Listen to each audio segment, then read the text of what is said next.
अस्सलाम वालेकुम। आज हम डिस्कस करेंगे यूजेस ऑफ सॉल्ट्स। तो इससे पहले हमने टाइप्स ऑफ सॉल्ट डिस्कस की थी, आज इसके यूजेस डिस्कस कर लेते हैं। ज़रा देखिए हमारे पास नंबर 1 क्या है, मोस्ट ऑफ केमिकल फर्टिलाइज़र। जो ज़्यादातर हमारे पास केमिकल फर्टिलाइज़र होते हैं वो क्या होते हैं, जो फार्मर्स वगैरह यूज़ करते हैं एग्रीकल्चर वगैरह में, आर सॉल्ट्स। वो क्या होते हैं, सॉल्ट्स होते हैं, नमक होते हैं। तो ज़रा देख लें, सबसे पहले अमोनियम नाइट्रेट NH4NO3, ये भी क्या है, एक किस्म का सॉल्ट है, प्लस और माइनस हो गया, ठीक है। अमोनियम फॉस्फेट, ये भी क्या है, एक सॉल्ट है। तो ये क्या काम होता है, ये किस काम में आता है, ये एग्रीकल्चर के यूज़ में आता है, ज़राअत वगैरह में यूज़ होता है फर्टिलाइज़र के तौर पे। नंबर 2 देखिए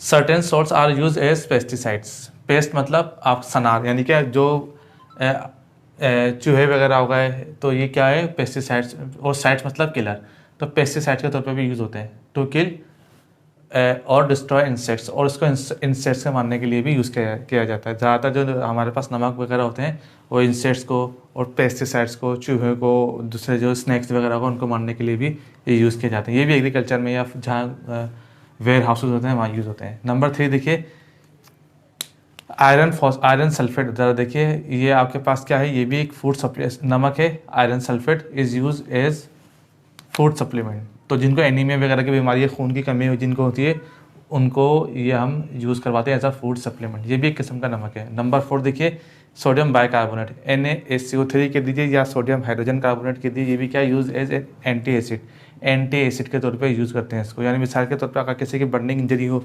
एसिड की वजह से, बाज़ दफ़ा ऐसा होता है कि H2SO4 किसी की स्किन पे गिर जाता है या फेंक दिया जाता है, बाज़ दफ़ा उससे बर्निंग इंजरी आ जाती है। तो बेहतरीन तरीका क्या है, NaSCO3 जिसको हम कहते हैं मीठा सोडा है, सोडियम बाइकार्बोनेट, उस पर लगा दें तो बहुत इजीली वो रिमूव हो सकती है। तो आप ये बहुत अच्छा एंटी एसिड के तौर पे है कि इवन के ज़ख़म जो एसिड का जलने का निशान है वो भी बहुत कम दिखाई देता है। तो बहुत अच्छा एंटी एसिड के तौर पे है सोडियम बाइकार्बोनेट, एसिड के एंटी एसिड, खासतौर पे H2SO4 जो आमतौर पर स्किन को बर्न कर देता है। बहुत ज़्यादा यूज़ होता है इंडस्ट्री वगैरह में, आमतौर पे जो है इसको एंटी एसिड के तौर पे उसके NaCO3 का यूज़ करते हैं। इस तरह देखिए पोटाशियम परमैंगनेट, जिसको कहते हैं KMnO4, किल बैक्टीरिया। तो ये बैक्टीरिया को भी मारने के लिए, किल करने के लिए यूज़ होता है। तो ज़रा देखिए यह था आपके पास नमक के इस्तेमालात। अब ज़रा देखिए आपके पास बफर। अब हम डिस्कस करेंगे बफर सोल्यूशन क्या होता है। बफर सोल्यूशन की आपको डेफिनेशन लिखने के लिए आ सकती है, विच रेजिस्ट चेंज इन pH। बस समझ लें, जो pH की तब्दीली की मुज़ाहमत करता है वो क्या कहलाता है, बफर सोल्यूशन कहलाता है। एसिड की जो pH होती है 1 to 6 होती है, और बेस की होती है, pH कितनी होती है, 8 to 14 होती है। इसकी pH कितनी होती है, 7.0 होती है। तो जो pH की तब्दीली को रेजिस्ट करता है, ना तो एसिडिक होता है ना ही बेसिक होता है, वो क्या कहलाता है, बफर सोल्यूशन कहलाता है। बस इतना ध्यान में रखिएगा, बफरिंग एजेंट क्या होता है, ये भी देख लें, इज अ वीक एसिड और वीक बेस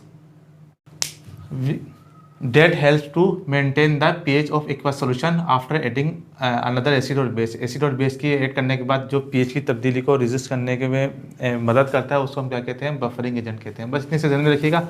अब जरा देखिए बफर सोल्यूशन के बाद इसके बफर सोल्यूशन के टाइप, 3 टाइप्स होती हैं, एसिडिक बफर सोल्यूशन, बेसिक और एम्फोटेरिक। आपके बुक में एम्फोटेरिक नहीं है, बस एसिडिक और बेसिक का है। तो ज़रा देख लें, the pH of buffer solution independent of ionic strength. ये भी ज़रा देख लें। एक बात और बता दूं, pH की जो बफर सोल्यूशन की जो pH हो किससे होनी चाहिए, आयनिक स्ट्रेंथ से इंडिपेंडेंट होनी चाहिए, और टेम्परेचर, यानी कि अगर टेम्परेचर भी pH पर असरअंदाज हो सकता है, और बफर सोल्यूशन की आयनिक स्ट्रेंथ भी बफर सोल्यूशन पर असरअंदाज हो सकती है, यानी इसकी pH वगैरह चेंज कर सकती है। अब जरा देखिए आपके पास टाइप्स ऑफ बफर सोल्यूशन, ये बड़ा अहम काम है। एसिडिक बफर, आपके पास क्या होता है, एक एसिडिक बफर होता है, एक बेसिक बफर होता है, एक एम्फोटेरिक बफर भी होता है, लेकिन वो आपकी बुक में नहीं है। एसिडिक बफर क्या होता है, are made from weak acid and salt. जरा यहाँ देखिए, एसिडिक बफर क्या होता है, जिसमें वीक एसिड होता है और सॉल्ट होता है, वो क्या कहलाता है आपके पास, एसिडिक बफर। और बेसिक बफर क्या होता है आपके पास, वीक बेस प्लस सॉल्ट। इसमें क्या होता है, वीक बेस और सॉल्ट होता है, इसको क्या कहते हैं, बेसिक बफर। तो इतना आप ध्यान में रखिएगा बस। तो एसिडिक बफर क्या होता है, जिसमें वीक एसिड और प्लस सॉल्ट होता है, वो एसिडिक बफर कहलाता है। Are made from weak acid and salt, ये आपको मैंने बता दिया, ये किससे मिलकर बनता है, इसमें वीक एसिड और सॉल्ट होते हैं। ज़रा देखिए आपके पास एसिडिक बफर की डेफिनेशन, एग्जाम्पल देख लें। एसिडिक बफर की एग्जाम्पल क्या होगी, CH3, यानी आप देख लें यहाँ CH3 COOH CH3COON है, ये आपके पास क्या है, एसिडिक बफर है। इसमें क्या है, वीक एसिड, एसिटिक एसिड इसको कहते हैं हम, इसको हम क्या कहेंगे, एसिटिक एसिड।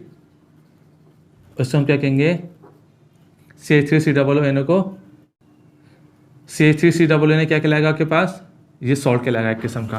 तो ये क्या है, ये वीक एसिड हो गया और ये क्या हो गया आपके पास CH3COO को हम क्या कहेंगे, सॉल्ट। तो ये आपके पास हो गया। इस तरह इसकी मिसाल ले सकते हैं। ये क्या है, एग्जाम्पल आपके पास एसिटिक बफर की। तो इसमें CH3COO क्या हो गया आपके पास, वीक एसिड हो गया, और CH3COO आपके पास क्या हो गया, कॉन्जुगेट बेस हो गया। तो इस तरीके से आप ले सकते हैं, कॉन्जुगेट बेस ले सकते हैं इसको। अब ज़रा देखिए बेसिक बफर क्या होता है, are made from weak base and salt. ज़रा देखिए ये क्या है आपके पास, ये सॉल्ट क्या होगा आपके पास, इसमें क्या था, कॉन्जुगेट बेस क्या था, सॉल्ट था। अब ज़रा देखिए आपके पास बेसिक बफर क्या होगा, weak acid plus weak base plus salt से बनेगा। बेसिक बफर क्या होगा, इसमें वीक बेस होगा प्लस सॉल्ट होगा।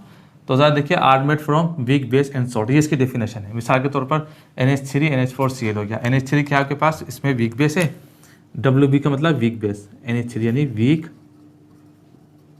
बेस। NH3 और NH4Cl क्या होगा, इसमें कॉन्जुगेट एसिड। जो नमक होगा इसका क्या कहलाएगा, कॉन्जुगेट एसिड। इस तरीके से आप क्या करेंगे, इसको कॉन्जुगेट एसिड कहलाएगा ये।